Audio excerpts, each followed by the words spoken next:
Okay. Yahuwah, thank you for this group, and thank you for everybody who's going to turn into these videos and watch them. And Father, we ask you to be present and just let knowledge go forward. You said your people are destroyed for their lack of knowledge. Let the lack of knowledge no longer exist. In Yahuwah's name I pray. Amen. Hallelujah. Hallelujah. Hallelujah. So today, this is December 12th, 2021. Greg Bates is going to talk about the Mazarot, the constellations, but Kurt brought up during the week a matter of looking at the book of Haggai. It's written in English Haggai, Haggai, but it's simply Het Gimel Yod in the Hebrew, which a Het Gimel, Chag, literally is one of the festivals. It's a feast. Actually, the word Moed is the festival, meaning appointed time, but a Chag is a celebration occasion. And I personally think the word hog, H-O-G, which is the large animal that everybody eats when there's a giant feast, a big community event, was named that. It's a swine, which Yahweh said not to eat, but I think it came out of this word Chag, Het Gimel, which is literally a feast. So Chagi, with the Yod suffix, would mean my feast. So we could say, well, what feast is Yahuwah's feast? You see Greg's picture there with his halo around his head being the Mazarot. No, it looked like that. You almost look like some Not a halo. Renaissance era saint or something. But that's a feast. That's a feast of information, a feast of, well, you look at the letters. Het is some sort of a fence or compound. It could be like a prison. It could be like a castle. Could be a pasture. And then the word debar, which means pasture, also can mean plague. So you might say it's a period of time or a place where things are set apart. Then the gimel is the verb action. Bet being a noun, gimel is the verb. So gimel is also the word camel, but it means to go back and forth or go around in some kind of a circuit, which is very similar to the kuf, which is kind of like, you could see in the, if you know the paleo, but even in the modern, look at Greg's picture there. So his head and neck is like this vertical aspect, and then there's this around. So that's where we get the letter Q, as in kadosh, which is why the kadosh one is, you might say, regarded as the saint. And so you've got this halo aspect. And I'm just trying to pull people into comprehending meanings of letters. The letter Zion mean it's an axe or a spear or a knife or a cutting off tool. It's the 1 day in 7 that has been cut off and separated, but it's also a ceremonial weapon or some kind of distinction. So generally military officers or policemen will have a cap, a hat, which has got this round sort of brim, like the halo, like this look that Greg has. It sets them apart, specifies them as being other than the norm. And so for Yeshua to have a crown of thorns is a Zion. For an officer to have a round hat is a Zion. For in the Middle Ages, the Renaissance era, the artists would do paintings and specify different characters of the painting with different types of halos. One might be round, another one square, another one triangular. It's just some sort of a glowing that says, hey, this guy is special. What I'm saying is that the word Hagi could simply mean my feast, but a set apart compound, and then this gimel, like the kuf, like the Zion, means this going around. Well, that's the circuit, the verb action of regarding the Mazarot. And so we could even read the word Chagi as my special message in this circuit of figures, which Greg's picture is a nice portrayal of. I'm just saying, you could look at the word Haggai and say, well, it's just Haggai. there's more to how to read that. But I just want to bring up two passages in the book of Haggai. I've got to turn on some light here for a second. So what we said last week was, if you could look at the minor prophets, there's 12 of them, correlate them to the constellations. And there was more of that study, which I'll get into next week, bringing in the names of the 12 stones and the names of the tribes and the prophecy that Israel gave and the prophecy that Moshe gave, and why the mother made that declaration when each one of the boys was born. And there's more than that too. But the point is bringing all these together and correlating them to one of the letters of the alphabet and then reading the word. But if you could look at one of the books of the minor prophets and say, what's the upshot of the book? If you can find one verse or two verses or a statement which brings the entire book together, that's why the book is there. So Haggai is only a couple chapters long. And I was looking at then two different places. One is chapter 2, verses 20 and 23. So I was just going to read that as kind of a translation real quick to say why is this so significant? Va Yahi, that's to exist, Dabar Yahweh. So the word Dabar means agreed on stipulations. It's word, but it also means pasture, and it also means plague, or that which comes afterward. So Dabar can also mean a barge or a raft pulled behind a ship with luggage. So we would call that a trailer pulled behind a truck, or something of your stuff that you carry along with you. So for the idea of Dabar to say, well, it's that which follows you, there's this concept, and I'm mentioning this so people can expand their thinking of how to read what the words mean. If you're walking on a trail, then what is behind you is the trail you leave behind. But if you walk all day and come to a camp, the place where you camp, though it was in front of you, is at the end of your day of walking. So it's technically behind you. Your camp that's in front of you is what's after you've walked to get to the camp. The same concept with the word Dabar. Technically, your future, the camp that you're coming to, is also what's behind you. It's just this play on concepts. So the stipulations we agreed on, that's one of the meanings of the word Dabar. So in Psalms, where it talks about the order of Melchizedek, the word order is Dabarti, but we've seen in numerous other words, Tav Yod suffix means I have or I will.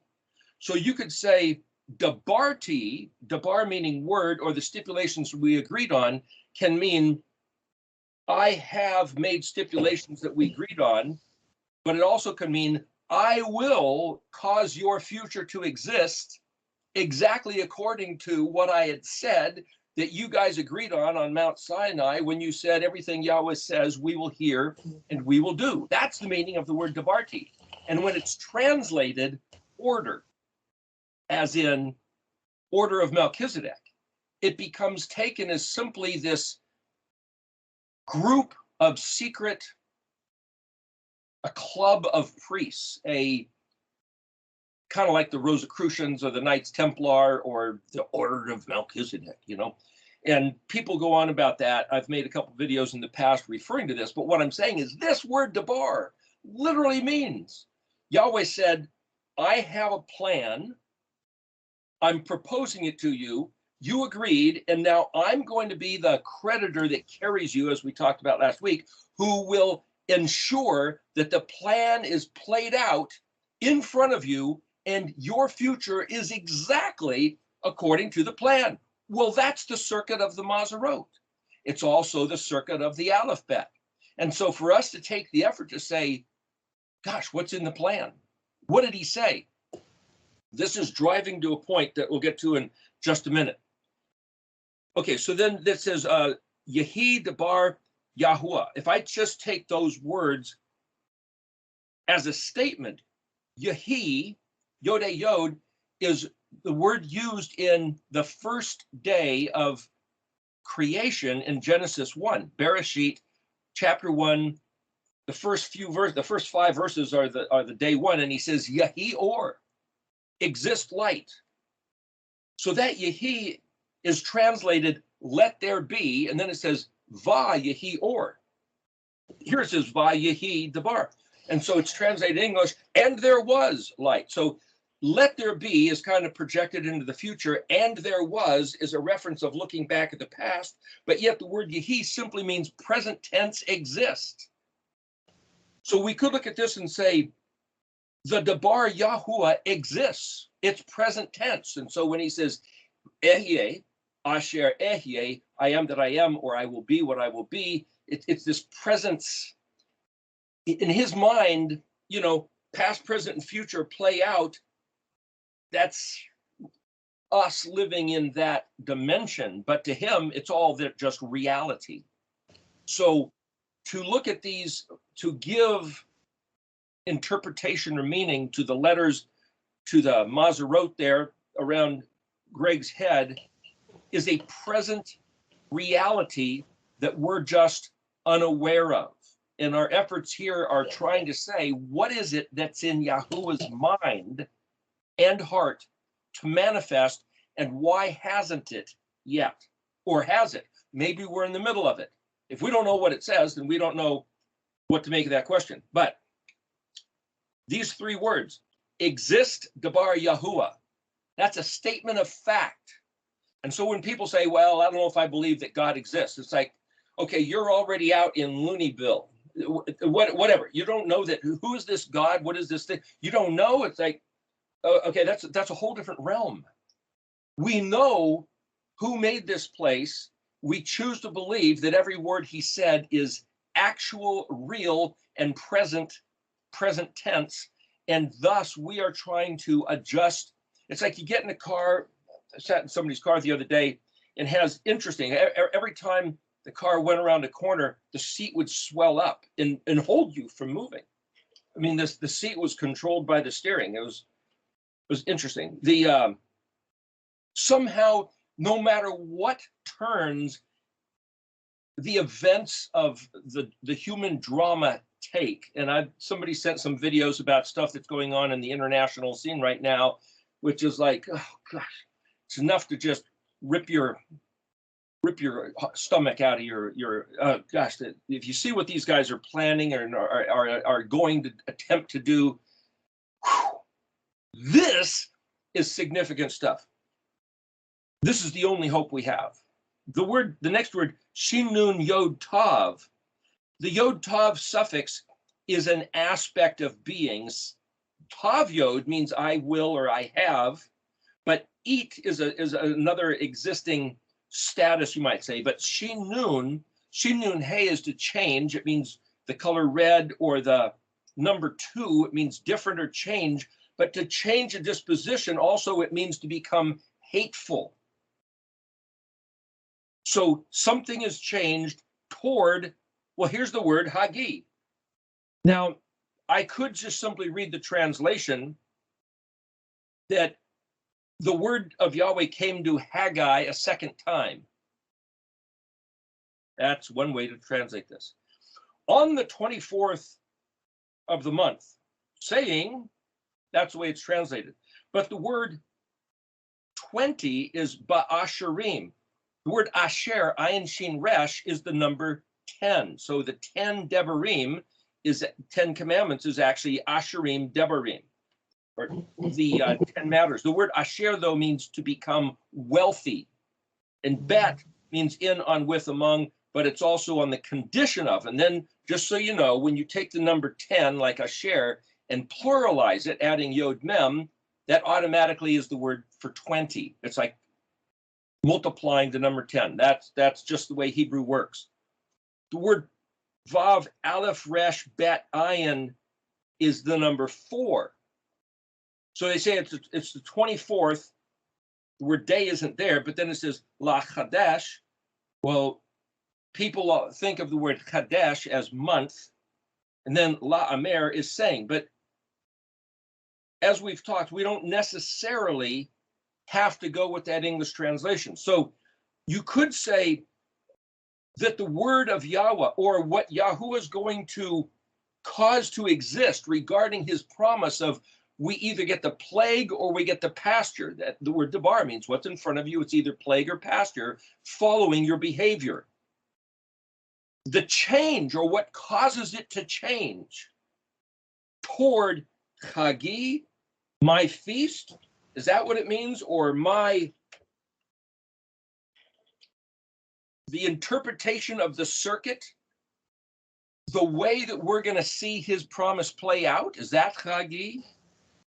Is dependent on, or conditional to, that's the bet prefix, wealth, asherim, and then the word for also means to fertilize, or to fecundate, putting fertilizer on a garden so that things grow. La chadash, that means lamed is the prefix as or accordingly. Chadesh means to be new or renewed. Lamed, the last word, la amer, as declared, amer. So it seems like what he's saying is, depending on how we regard his words, whatever is going to happen or looks like it's on the way, it's been fertilized, you might say the wealth. He talks a little bit later here, we'll see in these couple sentences, that he owns the silver and the gold, and he's going to cause whatever to exist. But based on our regard of his debar, that can change according as was declared. And it can be renewed. So for somebody to say, all hope is lost, it's too late. We haven't got a chance of changing this. We just got to figure out a way to hide. That's not true.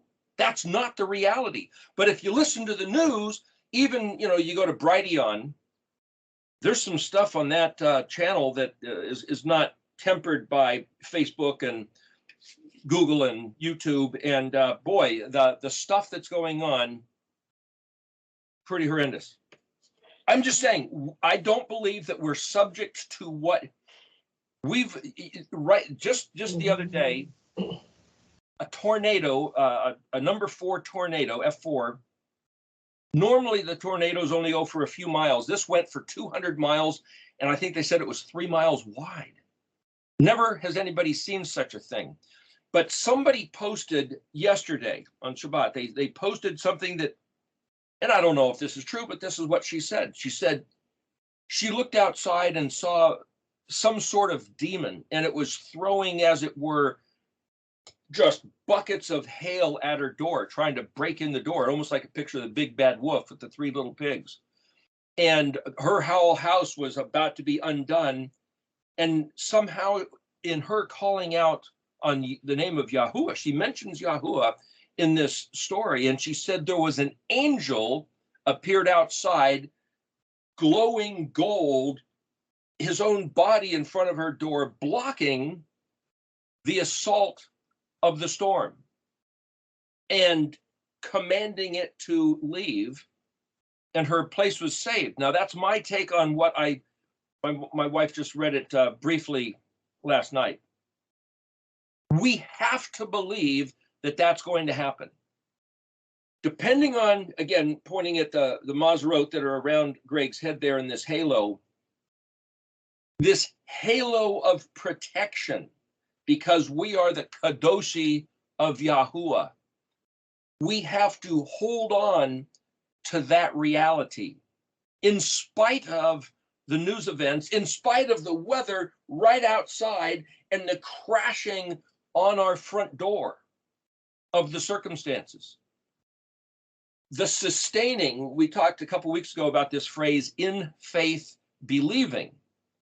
The challenge to us is to sustain our hope, tikva, expectation that every word Yahuwah said is true, actual, present tense, and that it's our human mind and heart looking toward, calling on his name, and holding on with that hope is what causes the reality of his promise to manifest.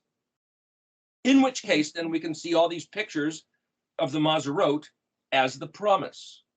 We can see all the letters as a manifest of his promise, because his declaration, the word Amer is like Declaration of Independence. It's this commanded happening. I'm going to go through pretty quickly the rest of it, but I wanted to set that up. It says, Amer al Zerubbabel, speak to Zerubbabel, Pechet Tav Yehuda la Amer ani ma memresh ayin yod shin ma ra'aish et hashemayim vet haaretz. Okay, so this is saying, declared to Zerubbabel. Well, who's Zerubbabel? Well, that was the king. No, wait a second. Zion Resh Bet Lamed. Zion Resh Bet, if you're a potter and you take some clay, you're making a pot, and then you take your hand and you pull on the clay and pull it out, so you're causing a spout that you put a hole in, so now you're making a teapot. So you're pinching, squinching, pulling it out.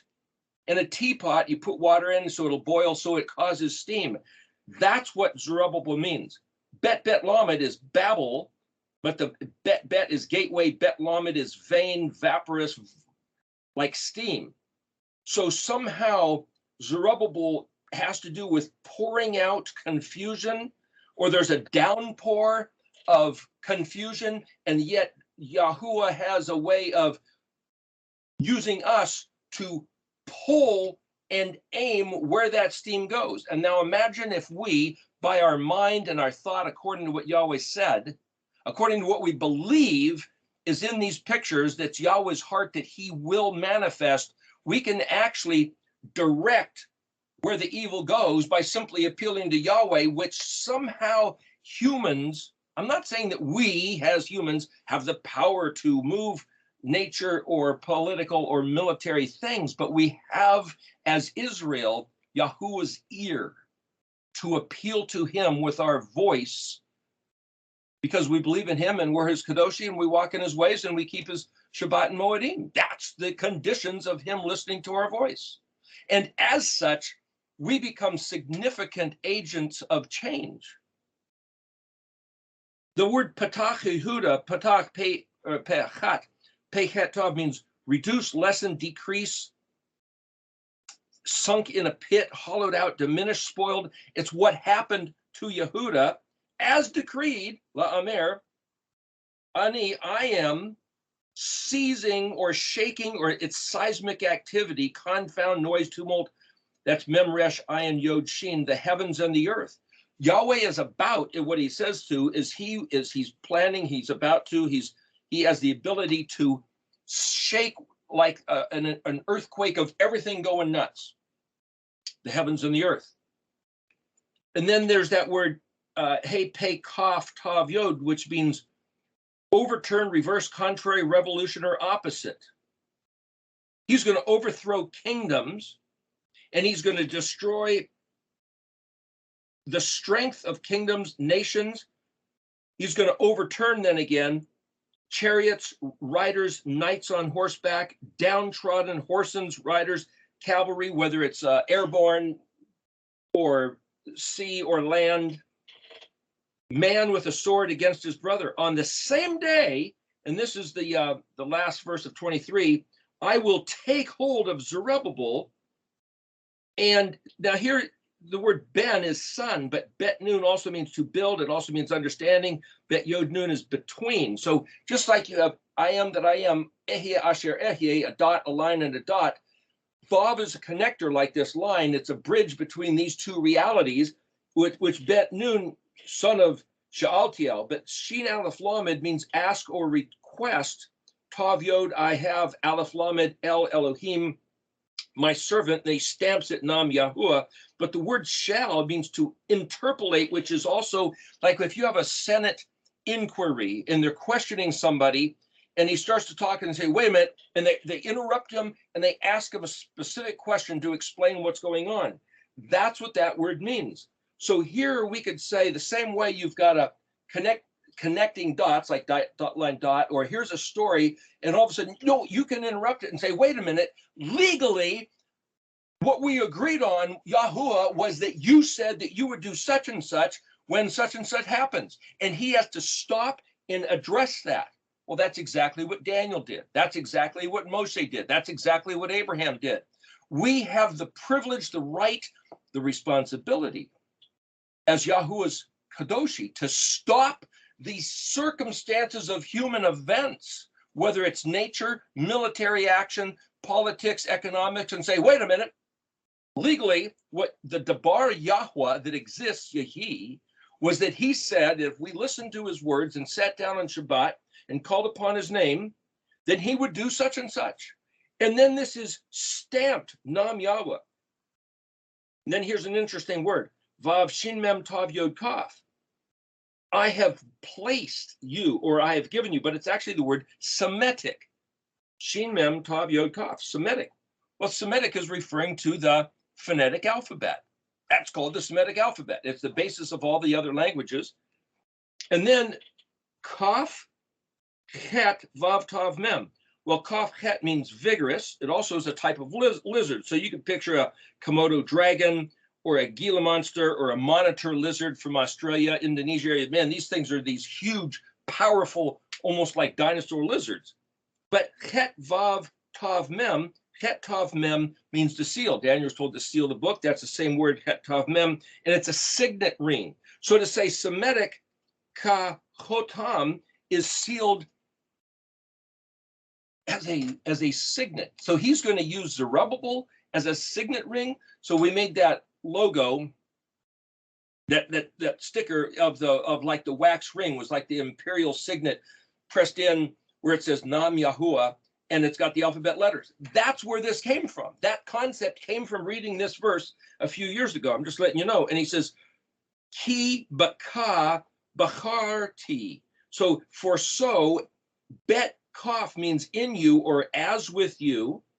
And also bet baka, bet kaf hey means weeping, but there's no hey suffix here. And then it says bet het resh tav yod, bacharti. Well, bacharti means I have chosen, but bet means in the condition. Het resh tav means to engrave or carve an inscription or epigraph, like the signet ring. It's also then, if you look in the dictionary, related to, that's het resh tav, related to het resh shin, it's a synonym, and also het resh, which means skilled artisan, silent, deaf, mute, which is covert or secretly, sylvan, which is thick woods, devised, plotted. It's basically like secret conspiracy, covert plans. Het resh resh means become free, bore a hole through. And I say that because this is het resh tav. Tav is a suffix. And if you take the second letter and duplicate it, make it the third, that's one way of analyzing the meanings of the words. And it's usually the same thing. Become free, bore a hole through, kindle, scorch, stir up or provoke, perforate, eye of a needle, and then he stamps Nam Yahweh Zavot. He's basically saying, if we deal with the Semitic alphabet as his imperial signet, it's a mer, it's dabar, it's a decree from the emperor of the universe that cannot be revoked, and it's all conditional to us listening to his voice, and that he has given it to us as a skilled artisan, as a covert type of weapon. It's a maneuver. We have access to his stuff, which is what makes everything happen. Okay, the one last thing, I'll try to go a little quicker here, is Haggai 2:4. Ve'ata chazak Zerubbabel nam Yahweh. Well, again, if you picture Zerubbabel as being like this teapot with a spout that's aimed to aim the steam, it also has to do with putting a fence around, a frame to hedge in. So it's like he has given his people, listening to his voice, the power, the control, you might say, to take all the other forces on the earth, military, political, economic, and contain them. How do we contain them? By listening to his voice.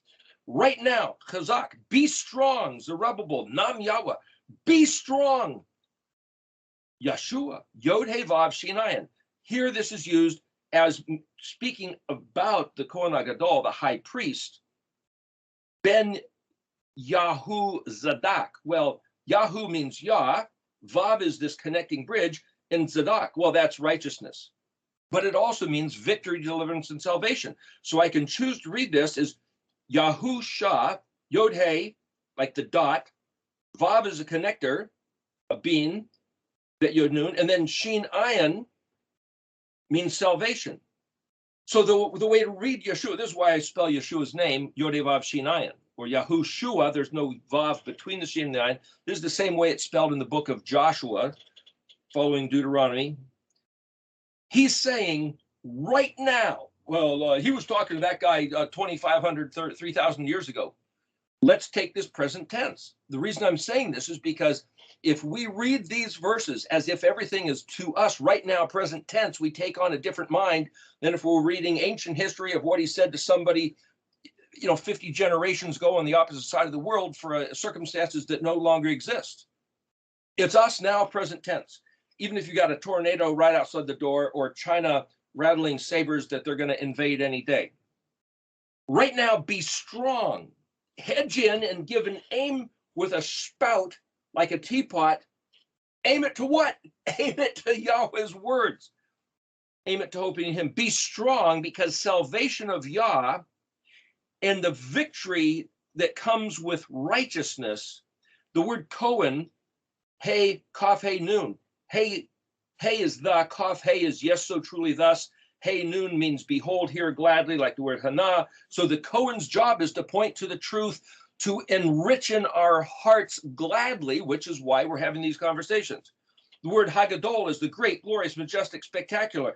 Chazak, be strong, call Am Haaretz, all the people on the earth. He's not just talking to Israel here, he's talking that Israel is supposed to be the Cohen of the world. We're supposed to be able to point to the truth and tell people how to survive what's about to happen. Nam Yahweh, stamped again. Ve Asho, Vav Ayin Shin Vav. If you look at the word Ayin Shin He in the dictionary, it means do it, produce, cause, compel to happen, make it so. That's our job right there. The Ayin Shin Vav. It's for us to be this catalyst, causal force. Ki ani, because I am Aleph Tav Kaf Mem. Well, Aleph Tav is the word that doesn't mean, never translated, but they say it means with, it's yoked to. Kaf Mem is the suffix, which means you all.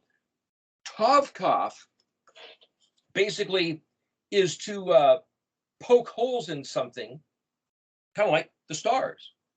And Kaf Mem, this is Aleph Tav Kaf Mem, is to quantify. But I could read this as because I am your Aleph Tav, or I am with you as your Aleph Tav.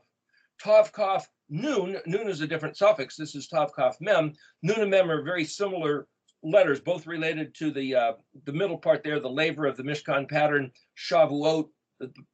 Nun is what comes out of the memming. So if we look at Tav Kaf Mem, we could replace the suffix Mem with the Nun, which means weigh, estimate, measure, value, regulate, fix, make right, design, content, measurements, very similar to the word Ayin Resh Kaf, erectology, or Shin Ayin Resh, or the word Shin Mem Nun, which all is see what's really going on. Evaluate, get a grip of what did he say and what are the world events, aim our hearts and our voice and our attitude and our hope like the tea kettle and have an effect. We can prep, we can hide in the ground, we can gather up this and that. It's not going to have nearly the effect. That's the end of that verse. He stamps it again, Nam Yahweh. The next verse, Et Hadabar, the word stipulation, that cut, Kaf Resh Tav Yod. I cut, I wrote. Aleph Tav Kaf Mem, your Aleph Tav. Bet Zadi Aleph Tav Kaf Mem. From Mitzrayim, when you left Israel. But the word Zadi Aleph Tav means export, blossom, publish, go out. This is your, like a fireworks display. Again, seeing the Mazarot around Greg's head. This is your radiant splendor. I am your Aleph Tav. I am the guy that will make sure that it happens just the way I designed it and set it up to be. Again, we have to get that in our head. My ruach, and then here's ayin mem dalet tav. Dalet tav is lawful. Ayin mem means with. It's also people, but ayin mem dalet, to estimate value, to stand, to a point, arrange in columns, posture, position. It's like these columns built in the universe. Those pictures around the Mazrod, around Greg's head there, are like fixtures positioned, columns. Picture the Parthenon there in Greece, these big columns holding up the roof. It essentially, in meaning, it's the exact same thing. And then bet tav vav kaf, kaf mem, betok. Tav vav kaf means in the midst, interposed, relay. It's the word for meta, or internal, as an agent or a broker. Al tiro, don't fear. Normally it's tira, but this here it is tiro. Don't fear it, or don't fear them. My ruach, who causes all this to stand, exist as columns, the foundational framework of the entire universe, do not fear them. Don't allow your mind or your inner being to rattle with any regard of what your enemies are saying. That's what he's telling us here. So when people send these stuff on Brighteon and all these other channels saying, oh man, this is who the bad guys are and what they're planning on doing. In the United States, in collusion with China, it doesn't matter. Doesn't matter. We have to hang on to Yahweh. Next verse, Ki ka amer Yahweh zavot. So says Yahweh zavot. Ode, once again. But this word ode, ayin van dalet, you look in the dictionary, it means again and again, repeatedly, forcefully, every time. So there was another place where this word ode was, and it says, once more Yahweh will choose Israel. No, it means every time, again and again, without fail, never relinquishing his declaration. And if we read that means once again, well, maybe he already did it. Maybe we're out of luck this time. But no, every time we have to believe that when we hang on to what he said, that changes, and it will every time. Ayin het tav, I will terrify, and then mem ayin tet. Well, that's mot, so that means like the dot above the iota. But ayin tet is a reed pen. Ayin tet hey means enveloped, wrapped, or covered. It's also advice. So you could see Aleph het tav, mem ayin tet, I will bring terror from a pen, a stylus, a writing instrument which etches, which is that other word that we looked at, harash, het resh shin, and het resh resh. In other words, from the writings of the Semitic alphabet, from the pictures that he has written in the sky with his finger and told Abraham to sefer, he's going to terrorize his enemies, our enemies. We are his Obed, and that's our only consciousness of reality. Hey Yod Aleph, the same. I'm going to do exactly what was written. I am seismic convulsions, the heavens and the earth and the water and the dry land. And I will seismic convulsions all the nations, and arriving chamod, chet mem dalet vav, desire, delight, grace, charm, loveliness, darling, object of delight. Chamodi, he calls us my darling, my object of delight. The desirable thing. All the Goyim nations, I will fill the house. This, and this word this, hazah, means to dream or rave deliriously. Kavod amer Yahuwah zavot. Command the declaration, Yahweh zavot, and the word zavot is the word ani is I am, but it's also like an admiral surrounded by his fleet. The fleet is the vote. It's like, I and my majesty. Yahweh, surrounded by his hosts, as we mentioned in Isaiah 13, says, I have made the declaration that I'm going to shake out the wealth of the heavens and the earth and all other nations and bring their stuff, because it's all mine. I just let them have it temporarily, while my people were in timeout, lockdown, stand in the corner. The last verse 8, li ha Kasav veli ha-zahav nam Yahuwah zavot. Mine is the silver and mine is the gold. But the word silver means to be put to shame. And the word gold, Zion Hey Bet. Well, Zion Hey means this. Hey Bet means give. Give this. He gives our dreams come true, and he smashes our dreams, buries them, and brings our dreams to be put to shame. That's another way to read. Mine is the silver and mine is gold. It's Yahuwah that's going to make these other nations' intentions either succeed or not. He's going to shake apart the heavens, but he's not going to shake his words of what those 12 constellations mean, because those are the pillars that can't be shaken. So when if he says, I'm going to shake the heavens and the earth, it's like, oh no, what's going to happen? He told us what's going to happen. His dabar, because it's been amered. This insight that we have regarding these matters is spectacular. It's the wisdom of understanding that any wise man through the ages since Adam would have loved to have known. And if this is what he's been keeping from people until now, because it's correlating, again, the voice of what's in these stars, the voice of what's in his alphabet, because he said so, his dabar, gosh, this is such great stuff. Last thing here. Gadol Yahya, that's cause there to be. Now, the verse in the second commandment of the 10 Commandments, Asher Devarim, Lo Yayi Lacha Elohim Akrim. Don't allow or cause there to be Elohim Akrim.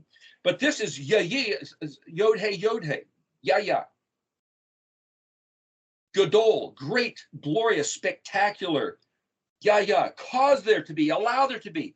By us talking about his kavod and making these videos is doing this. It's projecting his regard of his kavod across the face of the earth. The glory, the kavod of the house, hazah. Again, hey, Zion, hey. Zion, hey simply means this, but hazah, hey, Zion, hey means to dream. To almost like this delirious raving, like you've got to be crazy. No, this is the reality that he has let us regard. And ha-achron, the word achar means future, next, delayed. Memnun. So if you understand what memnun means, yeah, it's pronounced man. It means what's this come from or where's this? But mem is the womb and nun is that which is birthed from. Ha-rashon. Well, ha-rashon means the first beginning. But Rosh is not only the foundation, but it's the pinnacle. So we talked about Rosh Hashanah. The Shana is the change or the turnaround. We talked last week about like the barrel race with a rodeo horse where it goes out here and it turns around and comes back around. So I could look at the Rashon here and say, this is the turnaround, the future that comes about when it turns around. Amer Yahweh's vote has been declared by Yahweh's vote at the place Bet Mem Makom, Bet Mem Kufa Mem, Hazah, this, again, this raving dream, Aten, Aleph Tet Tav Nun. Well, it just simply means you, but it actually means tonic, Shalom. He will give at this time the future coming out of what he declared at the beginning. And as we said last week, you're talking about the message in the stars is the very first communication other than telling Adam, get up, name the animals, and guard the garden. The tonic of shalom, the raving dream of having Yahuwah's peace is our dream. And he's making it possible, and he's stamped again his insignia, Nam Yahweh Zavot. How many times here? In just real quick, in Malachi 1:3, and just let me just read this. I hated Esau, the brother of Yaakov. I made his mountains a desolation and his heritage to the desert serpents. That's kind of like the Komodo dragon and Gila monster. Though Edom will say, we have become destitute, but we will return and rebuild the ruins. Thus says Yahweh Zavot, they may build, but I will tear it down. They will be called the boundary of wickedness and the people whom Yahweh has condemned forever. And your eyes, now he's speaking to Israel, your eyes will behold it, and you will stay from the boundary of Israel, Igdal Yahuwah. Well, that word Igdal Yahuwah, Yod Gimel Dalet Lamed, means glorious, majestic, spectacular. And the same word for boundary is like the boundary of putting a Zerubbabel putting a boundary around like the teapot. In other words, he's saying, I have put a boundary around you, the chet of my gimmeling. Walk in my ways. Gimel, sit down. One of the ways of walking is to sit down on the seventh day and then get up and walk. Regal, walk to these festivals. Walk out the Moedim in the circuit, the path of the year, the spring Moed, the fall, autumn Moed. Walk in my ways. Righteousness, justice, truth, kindness. And from that pasture, from my Haggai, you will look and see that I bring devastation to your enemies who hate you, who hate me, and I will bring the curse of desolation upon them no matter what they do, no matter what they say, no matter what they think. That's our hope. That's our refuge. And those who call upon the name of Yahuwah will find that refuge. That's the promise. Why'd they take his name out 7,000 times? Because that was part of the curse. But now that we have his name back, our rejoicing, our strength, our chazak, and he says, right now, be strong. Chazak.